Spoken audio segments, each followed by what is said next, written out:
Hey, how's it going? It's been a little while since we've been able to talk because my house is broken. So sorry about the missing last week. We're back fully as normal, no long hiatus. Danny and John should be joining us fairly shortly, but for the time being, it's just me and Clint. How's it going? Pretty good. Pretty good. How about yourself? Yeah, doing all right. Um, yeah, fixing it. It sucked. I'll tell you that. It was not a lot of fun. So let me Yeah, tweet out real quick that we're live here. your your computer was rained on. Yeah, pretty much straight rained on. One second.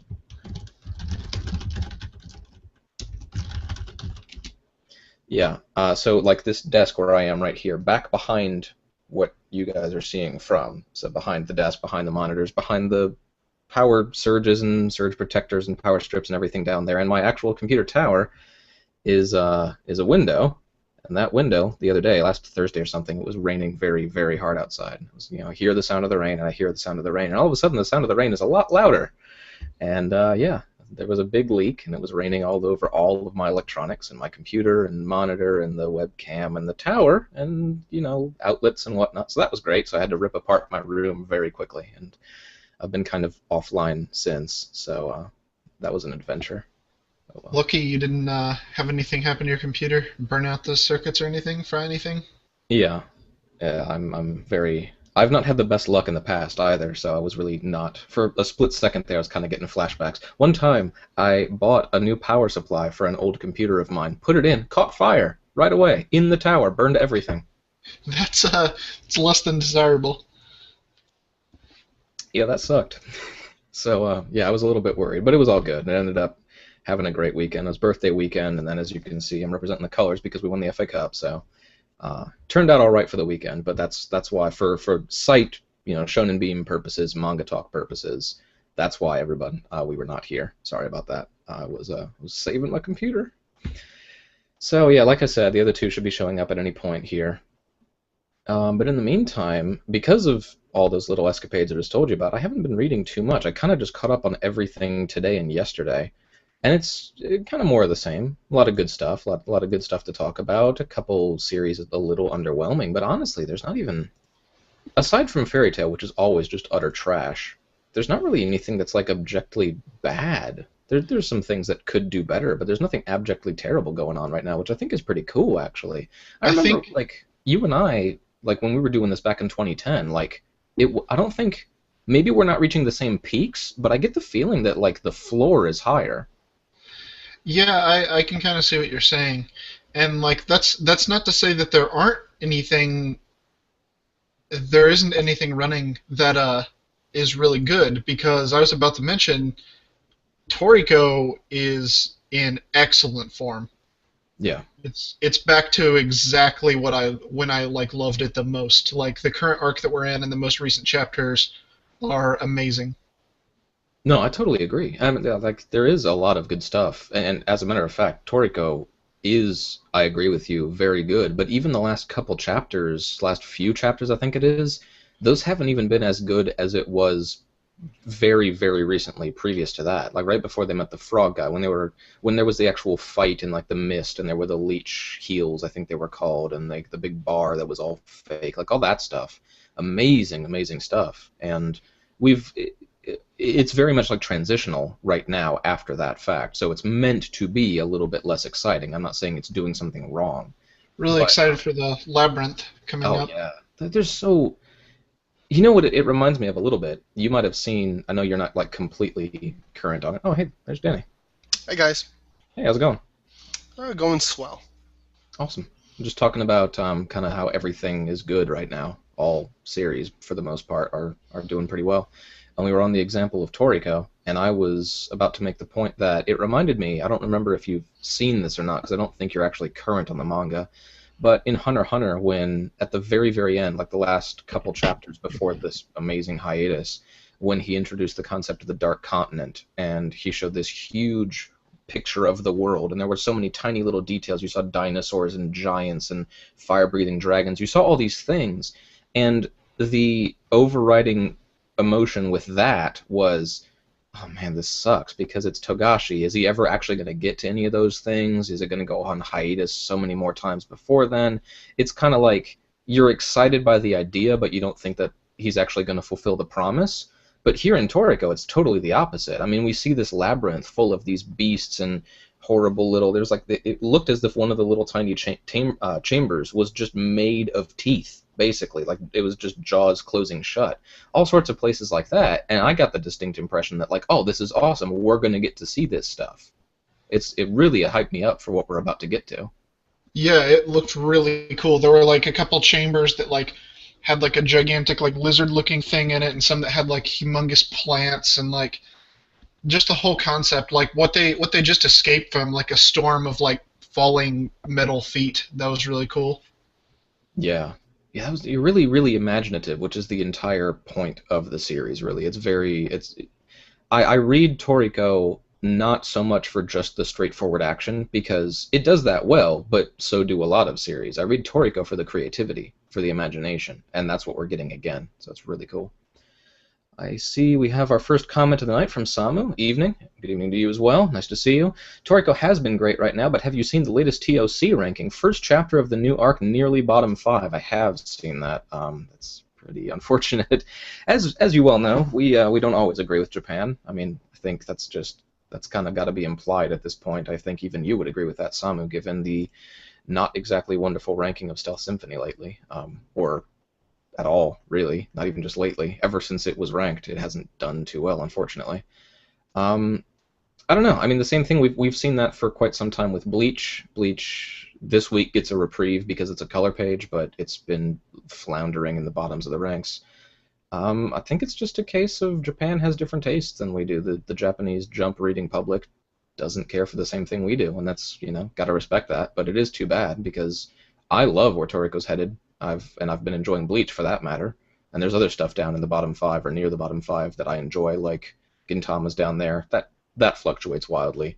Haikyuu's kind of verging on there this week, which might just be an anomaly, but still, Haikyuu's a good series. So I don't know. Danny, what's on your mind lately? What's been on your manga radar?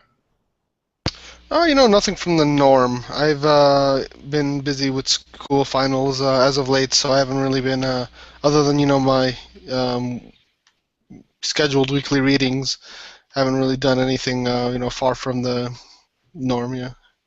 That's cool. Of those normal things, is there anything that's like standing out to you at all, or is it all just kind of more of the same? Um, hmm. Shokugeki no Soma is picking up again. It's had quite a couple of. It started the election, the actual main matches, um, a couple weeks ago, and now we're again doing. We're finally getting to another match, which is the best parts of the series, I guess, is when they actually have the cooking contests themselves, and they have like usually flashbacks interspersed with whatever is currently being done. And it's been a great week, great read week to week. So I'm still enjoying that one pretty well. It's been awesome. I was actually hoping we were going to talk about it a little bit tonight because I think it's been really cool. It's another one of those ones that it kind of surprises me in a way, actually, because I was just about to say it's another one of those ones that's just every week I look forward to reading it and it never really disappoints. And what's amazing is that I kind of lump it in with the same kind of series like that, like a Hayate or whatever other kind of series like that. It's just like Toriko until it went south for a little bit, where it's just like no matter what, this is going to be cool. It may vary. This week may be better than the last, or might not be quite up to the standards of the last. But no matter what, it's going to be cool. But what's amazing is that Shokugeki no Soma is still like so new. It just clicked instantly. It really took no time. And yeah, this match right now is so cool. I was really hoping actually that Megumi would not be a disappointment, following up after Soma's really awesome match against Alice, which was again like really excellent. And she's been great. She's been exactly what I would have wanted out of her.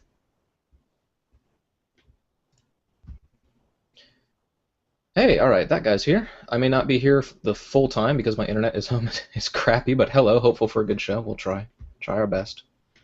Get better internet. Wish I could too. All right, John's here. Talk amongst yourselves for a moment.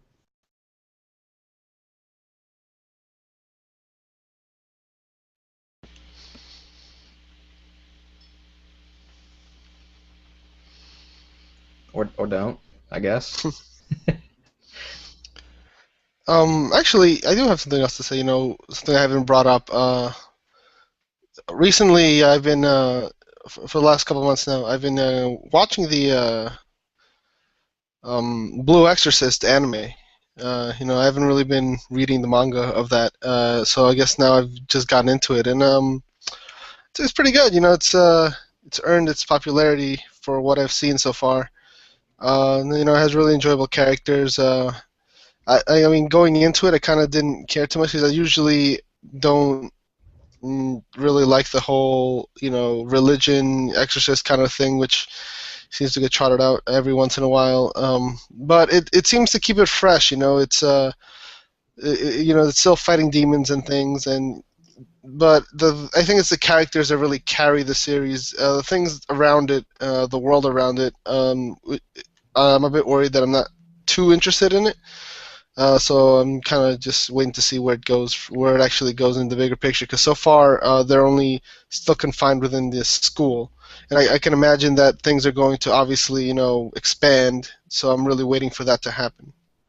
As with every series, there's one big arc that will really set the tone for everything. There is an arc in that series. I won't even say the name because I don't want to spoil it. Well, actually, I don't think the name's going to be a spoiler, and I want to be able to make sure that the audience knows what we're talking about. Once you get to the Impure King arc, it's the equivalent to the Chunin exam. It's the equivalent to Alabasta, or for some people, Arlong Park. It's the equivalent to the first Saiyan saga. I mean, every big series, every good series has one arc that, even if everything prior to that point has done well and nicely enough, it's the one arc that really gets your attention, grabs you, and actually makes you realize you care about the series. And you've still yet to reach that.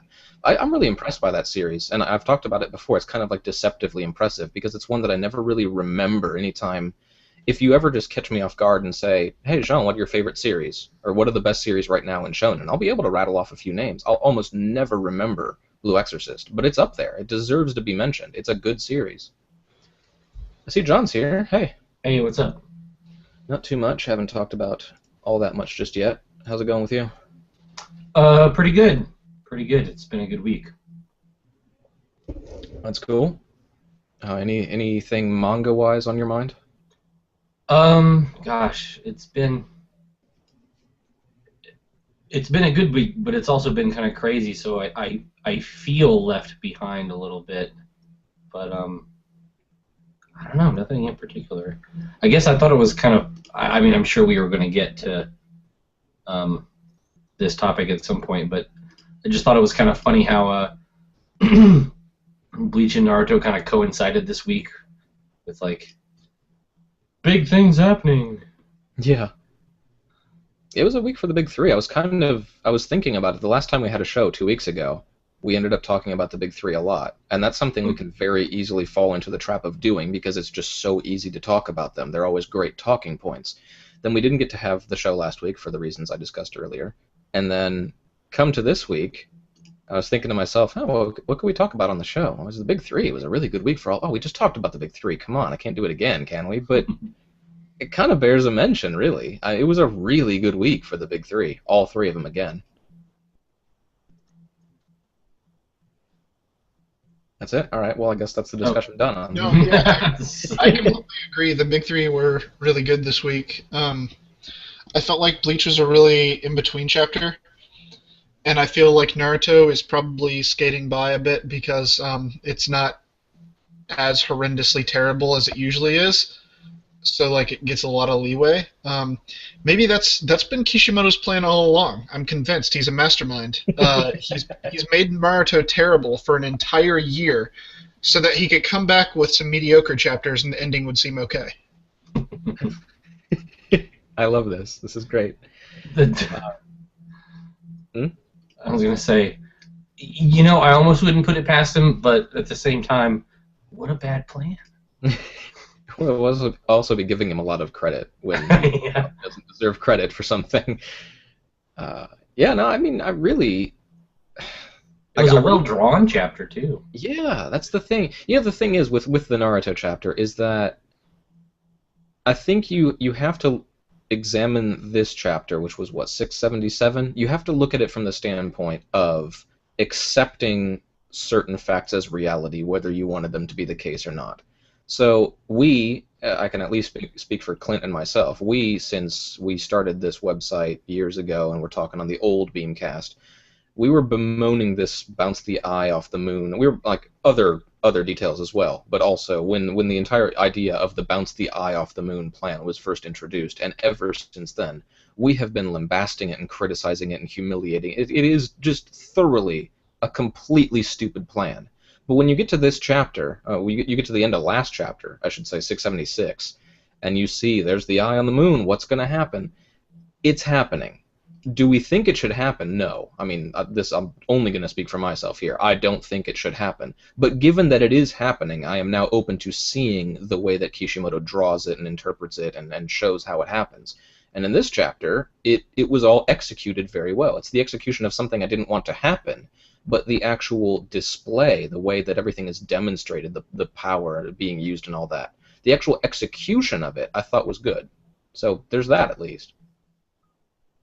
Yeah, I particularly sort of like the fact that, even though, as you read the chapter, you see that sort of everyone got taken out of the picture. I mean, that's kind of what the story's been needing. Like, we need to pare it down to the people that matter now. So that's good that that's happening. Yeah. I don't want to feel too much like we're stretching for like these tiny little positives. I actually enjoyed this week's chapter. No qualms. I'm not saying it with a million asterisks and caveats. It was a good chapter. Full stop. And the same can be said for Bleach and One Piece. I actually think of the three this week, One Piece was probably the weakest, and I think it's by a tiny, tiny margin. So I don't mean it was like a 4 or a 3 and the others were an 8 or something. No, I have them all rated the same as it happens. But by a very tiny margin, I would say that was the weakest. And Bleach was, I mean, like you said, Clint, it was, yeah, it's kind of a transitional moment, but I think it was done well. Yeah, I mean, I think it was everything you have come to expect from like the main character of a shonen re-entering the series as, the hero. I mean, it was Goku finally arriving to the battle after running all the way across Serpent's Way. Or Ichigo arriving after running all the way across Serpent's Way. Exactly. But, things borrowed aside. Yeah. No, and that's not even really a point of criticism. That's such a minor detail. That doesn't really matter. No, it was good though. I'm glad to have a strong week for the big three, because honestly, you know what it does? I think it kind of sets the tone, because it is the big three, and I know the name doesn't carry the same weight that it used to, particularly when one of them, unfortunately, Bleach, has just kind of dropped off in terms of popularity among its own original fan base back in Japan, let alone worldwide. It just doesn't carry the same clout that it used to. But Big Three is not a rank, as we always have to re-stress. It's not a rank. It's not something that other series can enter. Oh, because Toriko's doing better than Bleach, now it's part of the Big Three. No, it's just an abbreviation. Full stop. It refers exclusively to those three series that transcended series the way they were at the time. Those three internationally made such a huge splash that it's just a byword for those three series exactly. And because of their fame, because of their, or at times infamy, even when the series are bad, it sets the tone for an entire week's worth of reading. They happen to come out before everything else, and they're so popular, they're so famous, you know so much more about them than you know about most other series. That's why we have such an easy time talking about them, too. It's because we're just so familiar with them that when they're all doing well and they all have a good chapter, it in a way kind of just psychs me up even more for the rest of the world of Shonen. Even if that would have been good on its own, it kind of gears me up for it even more. I never thought about it that way, but that's a really good way to put it. Like, and I feel like I can think back in like good weeks when the big three have good weeks, like it does set the tone. You're totally right. I think it's even more than that. It's more than just like them kind of setting the tone. It's like when the big three are on point, everything else seems to be on point. Everything's just running at full steam, it seems like, every time the big three are doing well. Yeah, when I think back to all the points that I've really been like enjoying One Piece and Naruto and Bleach everything else seems to be going well too. It's like all the manga in Shonen Jump are on at the same time. They all have their big moments at the same time.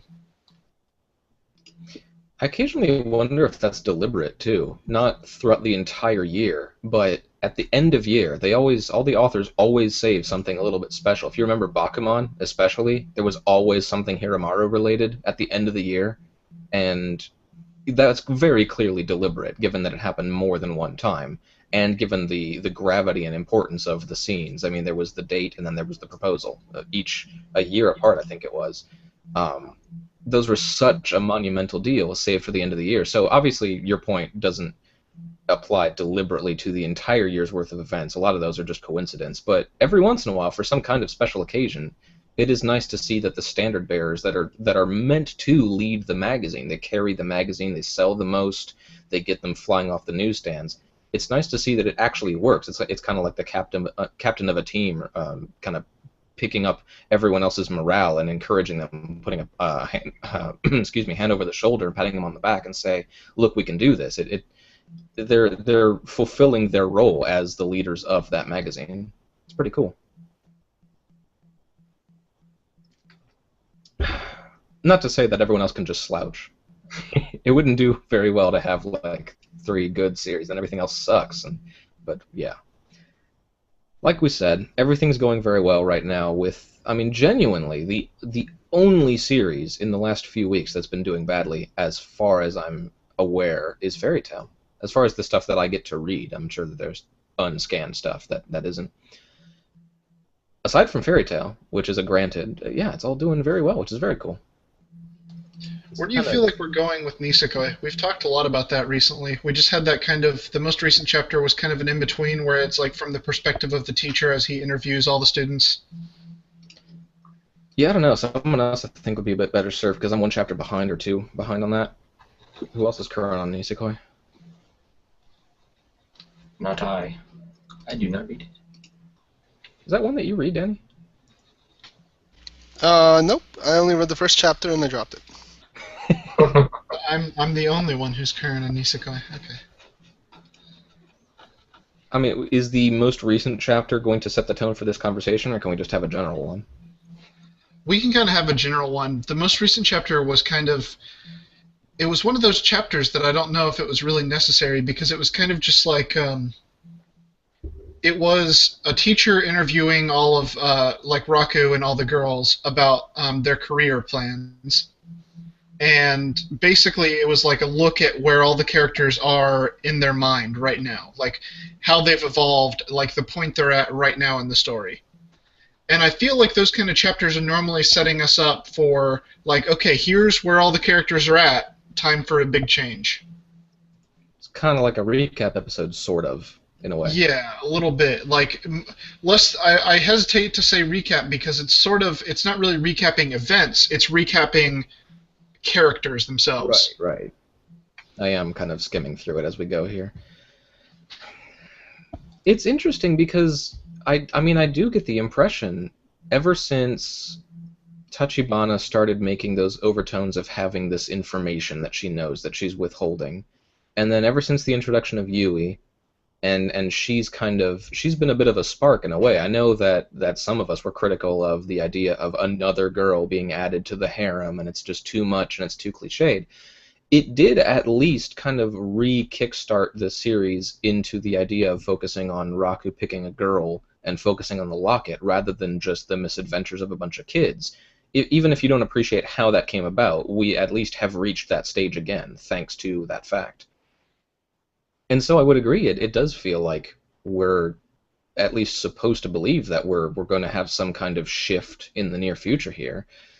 But at the same time, given that we have had so many of those side stories, like the passing of the grandfather and all those little extra details that we're getting of the characters, as well as just the little fluff chapters of helping with the sweet shop or stuff like that, I don't really get the feeling that this series is meant to end anytime soon. And I still have the lingering impression that this is that kind of series that's only going to make a big reveal and a big emotional change at the very end. So I'm really confused, honestly. Is that the impression that you get, that that's that kind of a series, or do you think that something would happen sooner? Yeah, I think it's planning on running for a long time, but like I said, like this chapter just feels so sort of like, okay, let's tie everything up for you so that you can see what the current state is, so that we can do something big without it being confusing. And you're right, like I wouldn't see anything big aside from Raku like deciding on a girl. But I don't know. Maybe we'll be surprised. Maybe something can happen within the plot that we haven't exactly foreseen that will, constitute some sort of big event. Yeah. And it's just that would be weird too then, because then it would be a change. And I'm not saying a change is wrong. Change can be great. I mean, that's look at what happened in Bleach actually, and we talked about this at the time with the Fullbring arc. I I have had nothing but immense respect for Kubo for having the courage to change what he was doing with the series. Some people liked where it was beforehand, some people didn't, and that's really irrelevant. I happened to like it, I happened to dislike what preceded it, and I happened to like the Fullbring arc. But that's not really the main point. The point is that the author had something that was established. He was publishing for a very long time. It was successful. I mean, that's why he was part of the Big Three, a big successful series, international success. And he had the courage to switch it up, to change it. He felt necessary to completely approach approach his plot and approach the new story and characters and whatnot from a completely different angle. The willingness to do that is admirable, but it's also jarring because, I mean, you see the flip side of the coin. We've been talking about Bleach lagging behind in the TOCs, and we all know that there are a lot of former Bleach fans that really don't like the current state of the story, so you're risking a lot by doing that. And I wonder if Komi Naoshi, given his past, given what happened with his one-shots and double arts and his inability to succeed until now, I wonder if he'd be willing to do that, to change his story from where it has been. I mean, there's an anime going right now that's an amazing success for him. If he's willing to actually take that risk of changing things up and potentially alienating some fans, just so that he can fulfill his own desire as a storyteller to take the series in a new direction. I mean, I would admire him for doing that, but I would also completely understand, even if I didn't quite love it, if he totally stayed down this beaten path and changed nothing and just made it a harem. It's a tough call. Do you have a preference, really? I mean, not in so much, I don't think. I mean, if the story just turns into sort of a rom-com flavor of the week sort of thing for a really long time, which is what it's kind of been for a while now, or if it decides to do something really plot-driven, I don't think I feel strongly one way or the other. If he wants to run the series for a long time, that's fine. I think that just means that he is going to be in publication for a while, and then he'll get a shot to do a manga that he might be able to be more adventurous with. Or if he decides to do something really dramatic with the story, that'd be cool too. I think that would be like a big shakeup, and I have confidence in his ability to write drama as well as I do comedy. Yeah, be curious to the people watching if you have a particular opinion, if you are current on Nisekoi, what you think on the entire situation, what you prefer, or like your take on it. You know, what you think that he should do as a sensible businessman, as someone who is working for a living, not just someone who can be idealist and say, well, he should clearly do it this way for the sake of his artistic integrity and story. Yeah, that's fair enough, easy enough for us to say, but we're not the ones that are trying to put food on the table. So what do you guys think? I think I'm also a couple tweets behind, so let me catch up real quick here. That guy says, as for reading, I've been trying to read Soma and Mob 100. Can't say I'm familiar with the latter, but otherwise I'm just trying to find good internet spots. Good luck. Be wary of the anime ending. I can only assume that must be about Blue Exorcist, so be wary of that. I mean, whatever it's about, anime original endings. Is there a good one? Is there a good anime original ending? Bear that in mind. Some people like the original ending of FMA. Yeah, it's not bad. I mean, I guess it kind of depends on like the order in which you watch it, maybe. In my experience, there's just two types of people. Some people really like the original ending and aren't as hot on the Brotherhood ending, and then some people really hate the original ending and then they love the actual canon ending. I'm definitely in that camp. my opinion of the original FMA ending was that you could spoil it for someone. You could spoil it for someone who hadn't seen it, and it wouldn't mean anything to them. It would make zero sense. That's a good point. What does that say, right? I don't think that's. I don't know. I actually had a little phrase I used to use to describe the original FMA. I feel like at this point I could probably say it safely. I imagine if you haven't seen the ending of the original FMA by now, I'll just say it. I would describe it to people as a great show, and then the Nazis bomb London. And that if you don't know, it means nothing to you, right? Like it's a total disconnect, I feel like. But I won't go off on that too far. This is the entire point of this show. There's no structure. You can say whatever the hell you want. I want to very quickly thank you very much, Samu, who I believe this is when I was giving the little diatribe on when the big three does well, everything else kind of follows suit. And he said it's an emotional speech right there. I'm choking up. Glad to hear I have such a profound effect on people. Yeah, I mean, anime original endings, and I want to obviously keep it relative to Shonen, but such adaptations are pretty common to where we could think of a couple. What do we think about the Trigun ending? Trigun, and in case you're not aware, is Shonen. Trigun ending? Never read Trigun Maximum. I only know the anime ending, which I was pretty okay with. I was okay with it. Okay. Danny, have you watched or read? Well, I watched the anime. I don't have the manga ending to compare it to, but I think I enjoyed the. I thought it was an okay ending for what it was. I mean, can we just talk about it straight out? I think it's been long enough. The Trigun ending. Spoiler alert, we're going to talk about what happens in the last episode of one of the most popular anime ever. Go ahead.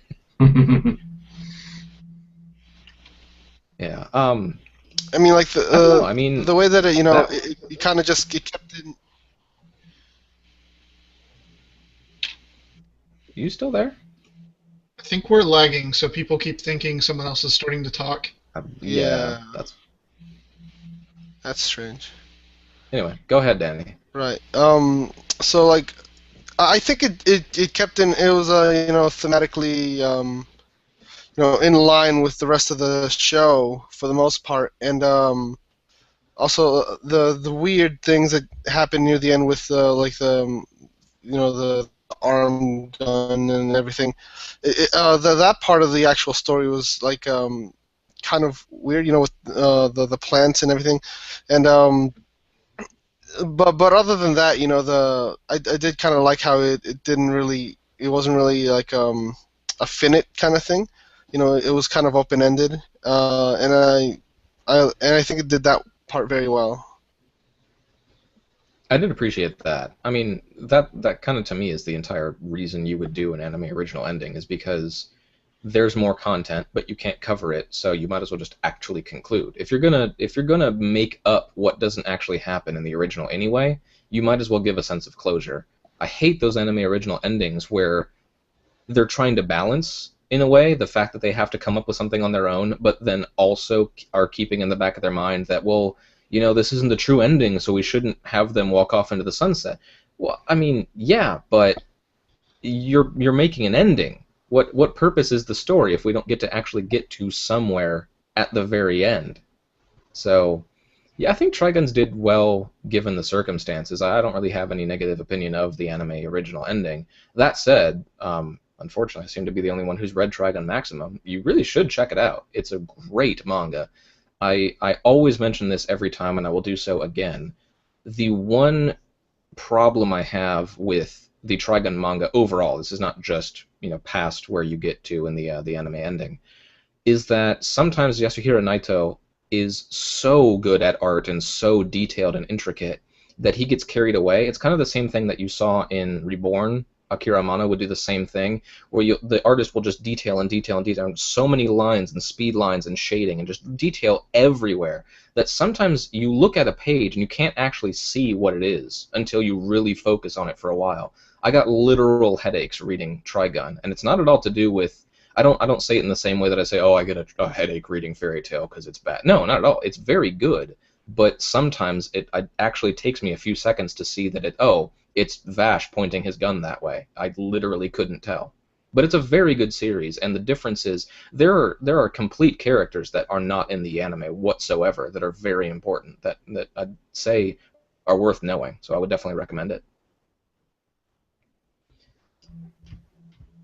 I've got As far more. as anime original endings go, I think the Soul Eater anime original ending is pretty renowned for being awful. Yeah, that was pretty horrific. They just they defeat the final boss of the series with like the most stereotypical power of friendship bullcrap.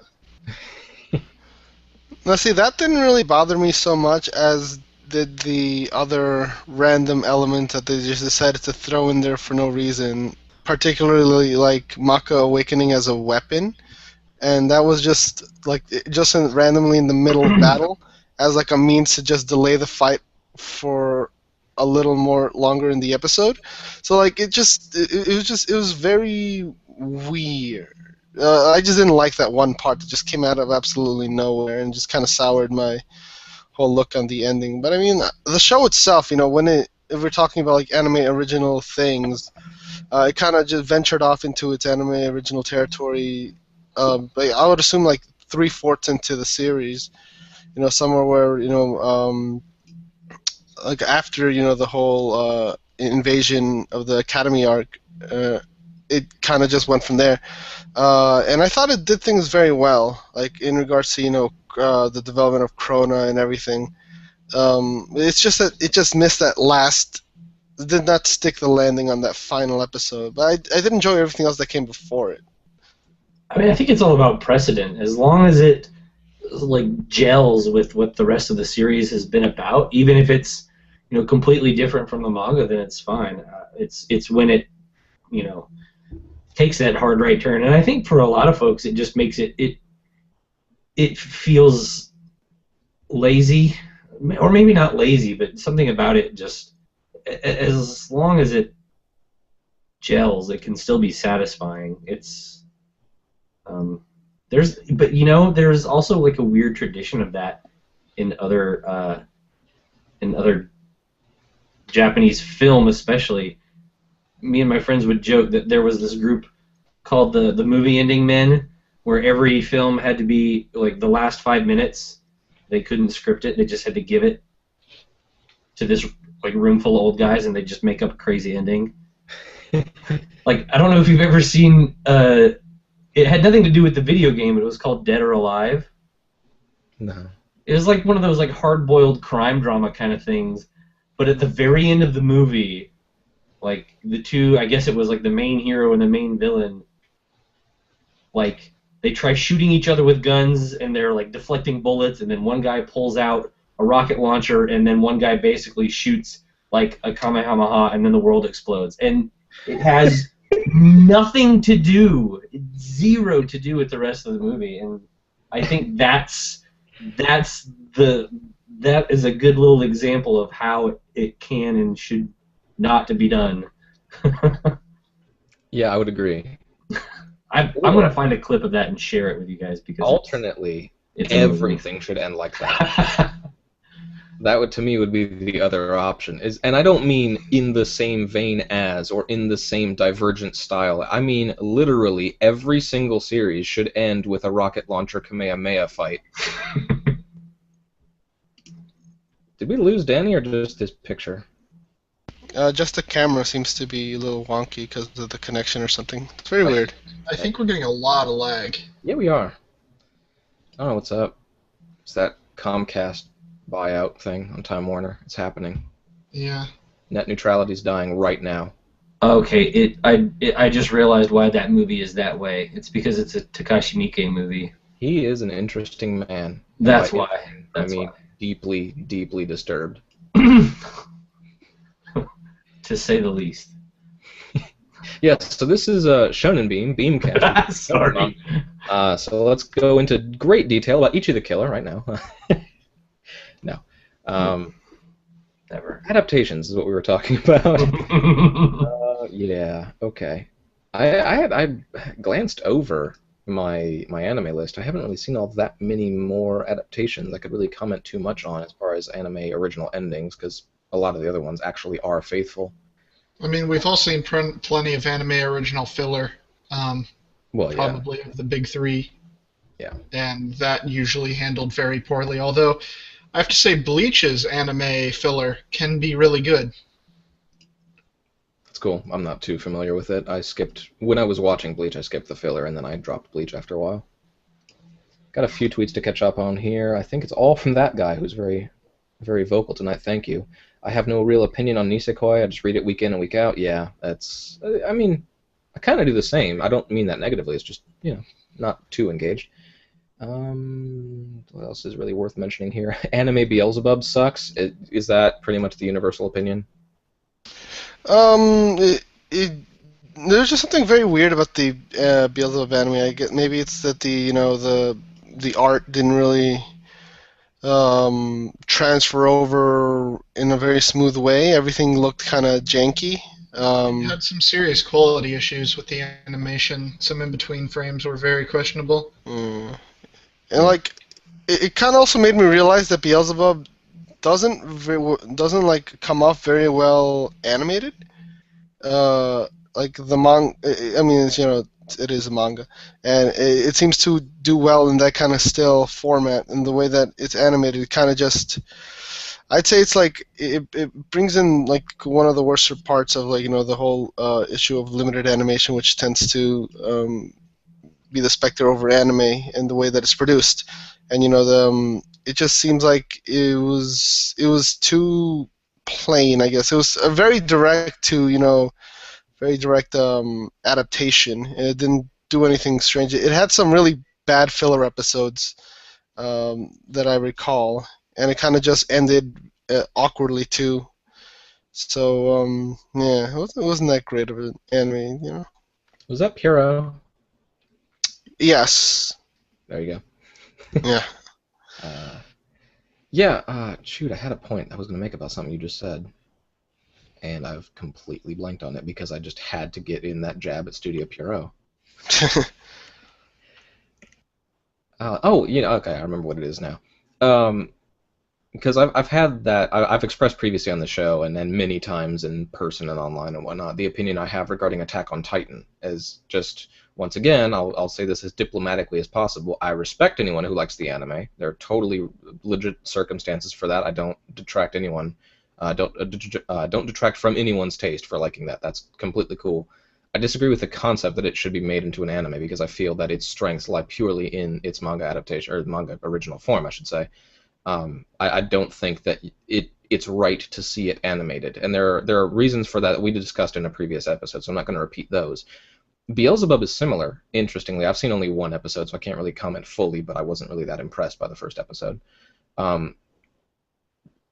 Regarding the comedy, and then it'll translate into the action, I'll get to it in a second. The comedy of Beelzebub is that kind of really sharp, quick comedy where you have one kind of absurd, many absurd scenarios from many absurd characters, and then usually one dedicated straight man being Furuichi. Every once in a while there'll be someone else pitching in on that front, but usually it's Furuichi. And that kind of that style of comedy where you have something really crazy and wacky and then a really sharp rebuttal, it needs to be delivered in the right way. And manga does that perfectly by virtue of the page turn or the panel change or something like that. It's so sudden because there is no fluid motion leading up to that point. It's just, here's the crazy scenario, and then boom, punchline. And that's what a punchline always needs to be. It's a punch line. You get in and you get out, and there's no wasting time. There's no excess. It's just instant. And so it works very well in that respect. So that already is something very difficult to translate into animation because you've got actual animation. I mean, that's just, you've got the soundtrack and you've got everything else attached to that. It all flows, and that doesn't really work with that. But interestingly, regarding Beelzebub, the action is kind of like that too, in a way, if you know what I mean. It also is all about sudden movements. It's not really about fluidity. Every time I can think of Oga really showing off his outstanding power or doing something badass, it's one moment. It's like a big punch or a big Zebel blast. It's the impact of that happening in one big shot. It's not like what we're seeing these days in Nanatsu no Taizai, where it's a bunch of choreographed, beautifully fluid sequences of characters moving around each other. It's a punch. And animation just doesn't work as well for that. I don't know if you guys feel the same way, but I think that's a legitimate reason why it wouldn't work as an anime.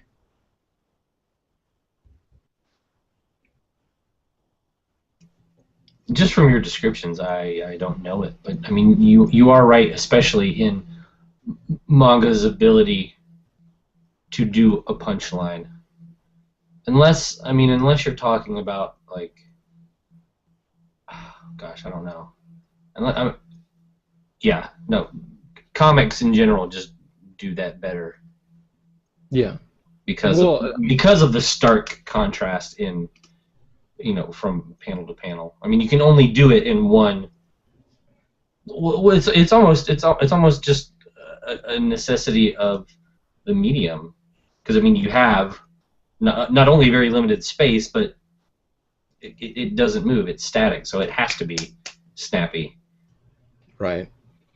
I mean, I should point out there are like a couple exceptions, but they're of a very specific genre. Like I could say Cromartie High School does that whole really sudden punchline thing very well, but that's because they'll have the whole technique of like someone does something stupid and then from off camera comes the character to just show up immediately, instantly, and deliver some kind of retort. But that's absurd comedy throughout the entirety of it. That doesn't apply to every kind of series. It's a great series, though. Cromartie. Really good. That guy suggesting that Studio Trigger should have done Beelzebub? You guys be in for that? I don't know. I mean, they could do it. It's got the kind of crude humor that they enjoy. It's not really a series I would attribute to their style still, though. I don't see them doing shonen so much. No, and it was a very tongue-in-cheek tweet, but still an interesting thought. Oh, but to veer away, or well, would this be veering away? Because I mean, I argue that Kill la Kill is like one of the most shonen things out there, which is like their latest anime that just came out, and it very much walks that line. Kill la Kill to me is something that could be easily mistaken for shonen. Like, this is all theoretical, by the way, because it doesn't publish in a magazine, so it can't be anything like that. But it's something that could be easily mistaken for shonen, but is definitely seinen, in the same way that Lucky Star could be easily mistaken for shoujo or shonen, but is seinen. Right. Well, I mean it more along the lines of the structure that it kind of went through, which is I mean, it's not. It has these, deep thematic elements, but the way that the story progressed, more or less, is how you would normally see, like a Naruto or a Bleach kind of progress, as it did, kind of in the beginning. The way it built up, it had its own, little battle tournament, if you will. It was more of a joke about that kind of progression, though. It's like a that's what I mean, though. Cheap kind of commentary about it, more than like an actual representation of that structure. In a sense, yeah, but then we also got really cool fights out of it, kind of like we normally would a battle tournament arc, or it kind of like it just it's it's not saying anything bad about it. It's just really good shonen to me. Of course, obligatory mention that shonen and shonen is not a genre. Graphics are not a genre. Just have to say it. I totally get your point, and I'm not criticizing you. I have to reiterate that. I get it's like a tick. I have to do it. See people talking. Well, but not Shokugeki no Soma. Shingeki no Kyojin just feels more like a seinen. It doesn't feel like anything. I get that it feels like certain series you would expect to be a seinen based on demographic, or if you see guts spilling out everywhere, then you're gonna think like, well, clearly that can't publish in a shonen magazine. But it feels more like no, because it's not a genre. Oh, this feels like a PG-13 movie. No, it doesn't. Gets me every time. Sorry, but anyway, I'm completely seriously not like actually upset with you. I just have to point it out for the people that might watch and think that that is actually how it's done. It isn't. I don't know. Yeah, like I guess we can kind of wrap up because we really don't have that much to talk about. And a couple of us have plans externally from this, so we'll wrap up with this anime adaptation topic. What is it to you? Like, is there a kind of series? I'm obviously talking shonen. Is there a kind of shonen, a sub, an actual genre within shonen that you feel works better? Do you think it's best as the kind of long form, like a One Piece, Naruto, Bleach? FMA was decently long. Dragon Ball, like, a series like that. Do you think that translates the best, or do you think that it's the alternative stuff like a Bakuman or Death Note or something like that that translates better to anime? Well, we've mentioned this before, but I think anything, and I guess it's less for the visual, but like anything like Beck or I mean anything where music is a part of it, obviously in a certain respect will always be superior when there's audio, but that's almost slightly a different topic. Makes sense, though. That's a decent point. By the way, side note, I can't tell you how much I wish Beck was shonen so we could talk about it more often. Top 5 series, top 3, 2 series ever for me. I think maybe sports shows or sports stories kind of work a little bit better. Really? Just because I mean, just because I don't know. It's something that is so kinetic, just by its very nature, and I think obviously it has to be done well, but I think it benefits from the expression of movement. It can work so easily against a sports series, though, and I don't disagree with you. I think that's a great point when it's done right, but a lot of sports series kind of go into this like weird nether time. Like the time is sort of suspended because like they're having these full-on conversations on the court or on the pitch or field or whatever the sport in question is. They're having these full-on conversations and then like these extended internal monologues, which in manga just they don't feel as time-consuming in a way. You can kind of just flip past it at the rate at which you read naturally. But in an anime, when you're forced to actually sit through these characters having a conversation, to me it kind of feels more ridiculous in a way to see. I mean, Kuroko no Basket, for example, to pick one of very, very many, when there's this discussion of, oh, we can't see him on the court and all these things, just actually seeing the extent of time that all of these plot points take play out in front of us animated feels a little bit more inherently ridiculous. No, that's a very fair point.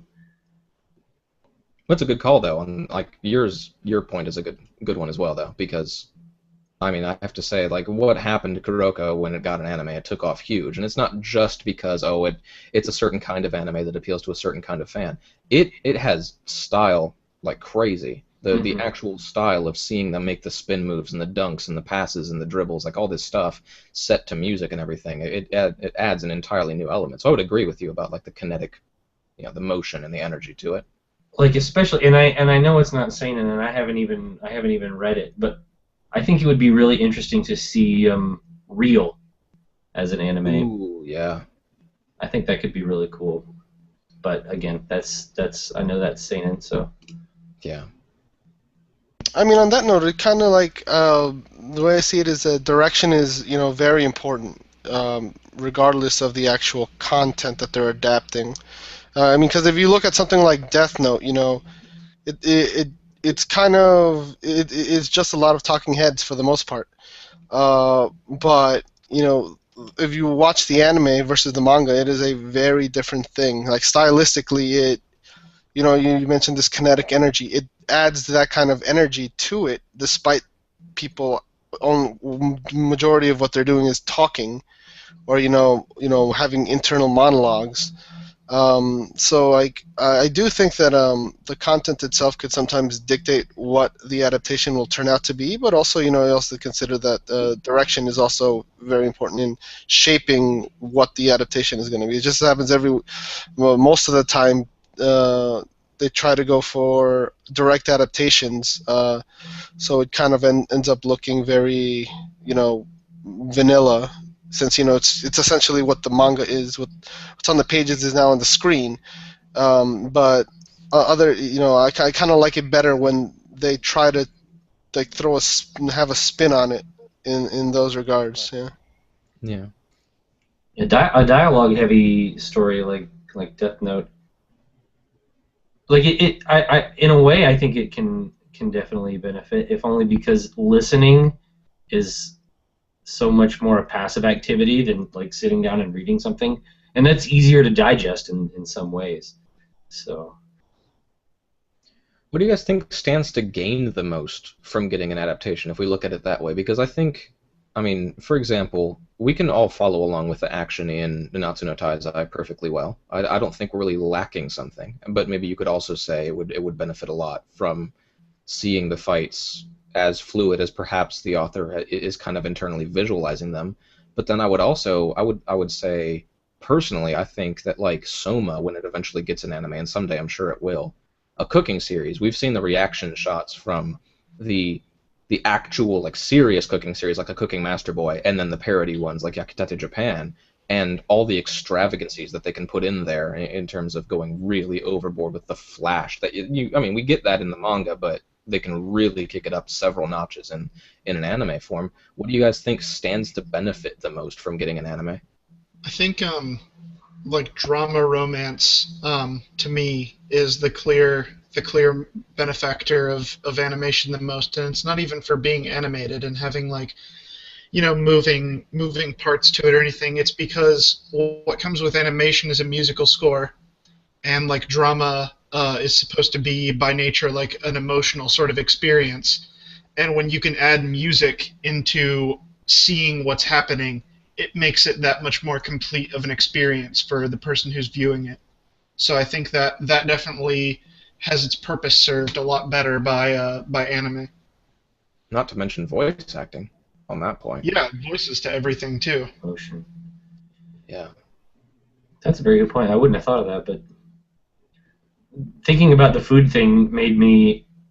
I've been watching. My wife and I have been watching Silver Spoon, Ooh, nice. and the show never fails to make us hungry. Which I don't know if I would get that just from reading. You would. Yeah.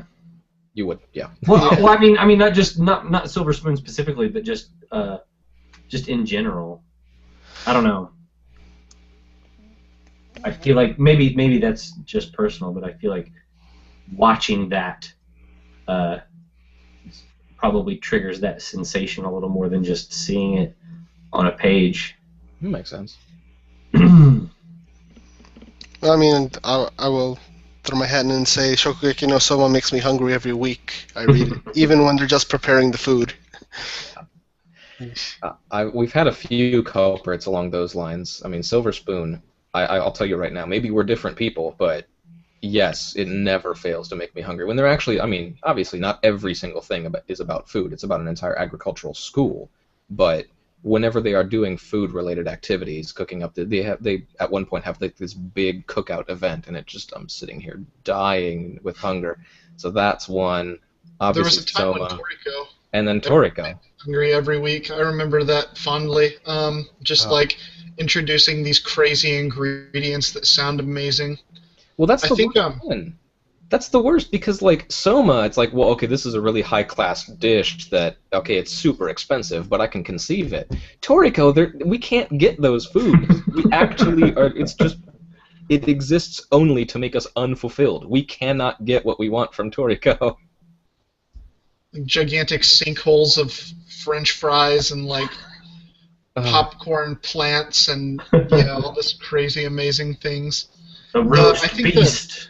It's funny because like you would imagine like the desserts and stuff and like the meats in Toriko would be the most amazing, but I remember the Sky vegetable arc killing me That arc was awful. Every chapter I was like, oh my god, this looks amazing.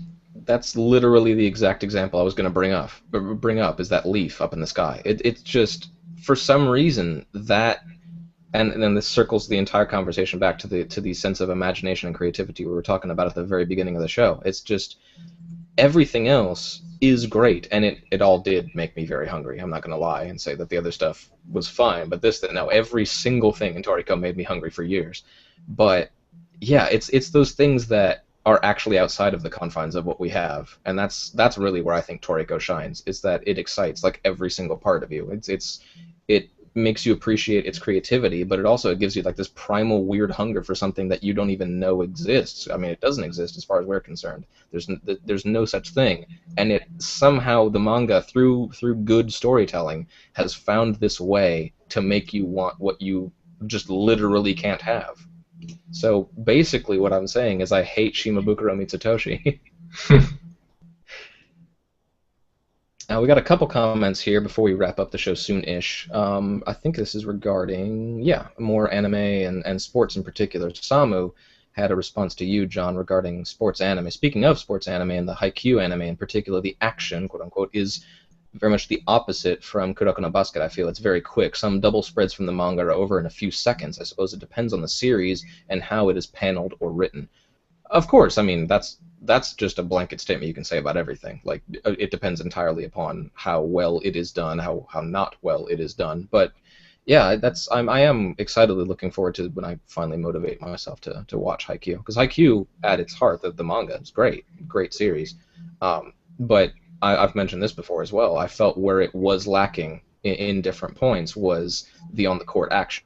I thought that the character interaction is phenomenal, absolutely stellar. The characters are excellent, but it's when they actually step onto the court, at least in the earlier parts of the series. Later on, it gets much better, but earlier on in the series, I felt it kind of lagged a little bit. So if, as you say, and I have no reason to doubt you, if, as you say, it is that much more exciting, and the anime adaptation has managed to spice it up that much more, then it can only be a great thing. And to conclude, that guy has a tweet. I suppose the end story for adaptations is that doing a one-to-one adaptation is just as dangerous as going off into poor filler endings. At least with a one-to-one, I can admire the fact that they're just going based on something that's out of their hands. So then I don't really criticize the adaptation as much as just the source material. But let's make that our absolute final topic. What do you guys think about that? Are those two things equally bad, one-to-one, like perfect adaptation, versus taking too many liberties? Does it need to be somewhere in between to where you do take a couple liberties, just not too many? I think it really depends on what the series is. If it's like an amazing series that's famed for its plot and events and fights and like the choreographing and everything like that, you might want to try to be as accurate as possible and try to represent everything. I'm thinking FMA here. Like, people just wanted that series but animated. They didn't want changes. Like, it was so good, no one wanted things to be changed. But then, like, series like Death Note, you have to take a few liberties. It was really good, but the characters at the end of the day are just doing a lot of sitting around and thinking inside their heads. Not even really saying anything. So you have to kind of do something to make it enjoyable to watch. Otherwise, what's the point of even animating it? Yeah. Yeah, I would say the content speaks for itself. Taking two anime, one Death Note on the side of an anime that took liberties with the style, and the anime itself, like what happened was essentially one-to-one, but stylistically it changed things up a bit to make it a little campier, a little funner, I guess, and also more dramatic, versus something like Sket Dance, which was quite literally just the manga animated, but that it didn't work against it, and it actually it didn't really even matter. It was more about just watching everything play out animated. And that's kind of like the important thing here, because some shows, like some series, need a little tinkering, and some are perfectly fine with just being one-to-one. it kind of works on a series by series basis, in my opinion. And like Sket Dance, it was a perfectly great, it was a great anime because like the content itself was really what you needed. Whether or not, I don't think doing it any more stylistically would have changed it in any way. And Death Note, on the other hand, it did change things up. Another example is actually Bakuman. It's another show kind of in the same way where people are just talking and things happen, and it's human to human relations. And that one was very much one to one, and I'd say for the anime at least, it seemed a bit dull for me at least because I kind of already knew what was happening versus Death Note. If you read the manga, you knew what was happening, but you were still engrossed in it because of the stylistic change that. How everything seemed much more engaging. So I guess that's like another thing that it's probably worth considering. Yeah, definitely. Second that recommendation, by the way, on saying that Sket Dance is great. Sket Dance was awesome. It was already a great manga. Really, one of my favorite things I've ever read. Just really, really excellently funny and also touching when it needed to be. And the anime is wonderful. Love that series. John, you have any closing thoughts on the whole, like, one-to-one versus taking too many liberties? Should it be in between? Anything on that? I mean, I think one-to-one is honestly pretty impossible. I think it's easier going from manga to anime than a lot of other adaptations, like going from a novel to a visual medium or going from, comic to live action. But most importantly, is I think just because I think there's going to be changes no matter what. I think it's just impossible to avoid completely. And I think that when those changes are made, that the most important thing is to make sure that it at least I used this term before as kind of coming full circle, but that it gels with the feeling of the source material, that it doesn't feel that far removed, even if you know it's different. Right. I think as long as you do that, then you can't go too horribly wrong with the changes you make. Cool. All right. Well, as I mentioned, we do need to wrap up a little bit more quickly than we have done in recent shows because we've got places to be and things to do. But thank you all very much for watching. Appreciate it as always. Thank you very much to Samu and that guy for contributing. You guys are great. Keep doing it every week. We love it. We love talking to you guys. And I think without any further ado, is there anything else from you guys? Are we all good? Yeah, pretty solid. All set. All right, cool. Well, yeah, we will catch you around. Everything on the site should be back to normal as mentioned, so hopefully there will be a show on Monday. Keep checking the site for reviews, etc. Another one of these live streams next Friday. I mean, just, again, back to normal. So sorry about our little delay there. I apologize for the state of my apartment, but we're good. And so we'll catch you all next time. Thanks very much for watching. Take care. Bye-bye. See ya. See ya.